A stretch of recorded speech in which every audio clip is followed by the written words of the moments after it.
whatever we value most, that what our treasure is.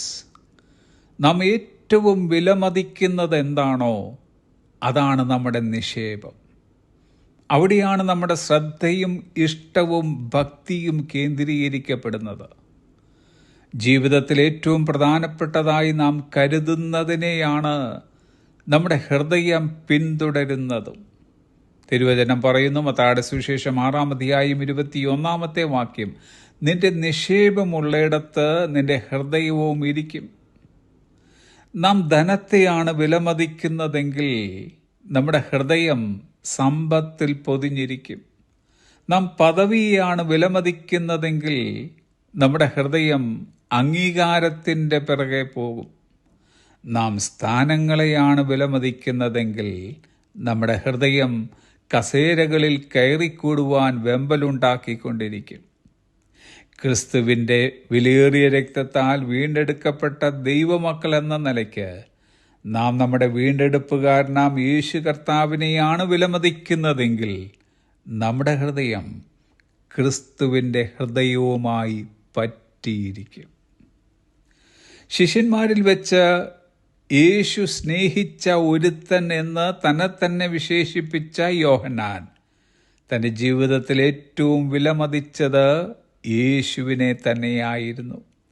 അതുകൊണ്ടായിരുന്നു കർത്താവിനോട് ഏറ്റവും പറ്റിച്ചേർന്നിരിക്കുവാൻ താൻ ആഗ്രഹിച്ചത്. യേശു കർത്താവ് എവിടെയെങ്കിലും ഒന്ന് ഇരിക്കുന്നത് കണ്ടാൽ ഈ ശിഷ്യൻ ഓടിച്ചെന്ന് യേശുവിൻ്റെ മാർവിടത്ത് ചാരിയിരിക്കും.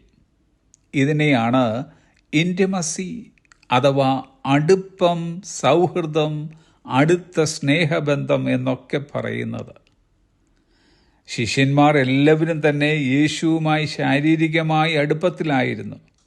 പക്ഷേ യോഹന്നാനുണ്ടായിരുന്നത് എ ഹാർട്ട് ലെവൽ ക്ലോസ്നെസ്, ഹൃദയതലത്തിലുള്ള അടുപ്പമായിരുന്നു.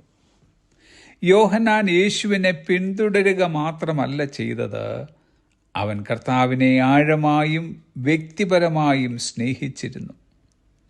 യഥാർത്ഥ ക്രിസ്ത്യാനിത്വം ബാഹ്യ പ്രകടനങ്ങൾ കൊണ്ട് നിറഞ്ഞതല്ല, അതൊരു ബന്ധമാണ്. ഒരു ഹൃദയം ക്രിസ്തു ഹൃദയത്തോട് ചേർന്നിരിക്കുന്ന സ്നേഹബന്ധമാണത്. ഹൃദയത്തോട് ചേർന്നിരിക്കുമ്പോൾ നമുക്കവനെ അടുത്തറിയുവാനും അടുത്ത് കേൾക്കുവാനും അവൻ്റെ സാന്നിധ്യത്തിൽ വിശ്രമിക്കുവാനും ആശ്വസിക്കുവാനും ഇടയാകുന്നു. അതുകൊണ്ടാണ് TK ശൗമേൽ സാർ ഇങ്ങനെ പാടിയത്, ആരുമില്ല നീയൊരികെ ചാരുവാനൊരാൾ പാരിലൻ പ്രിയ എന്ന്.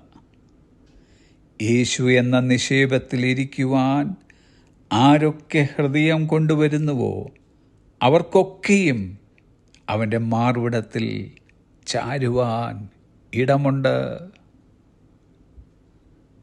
Have a pleasant day.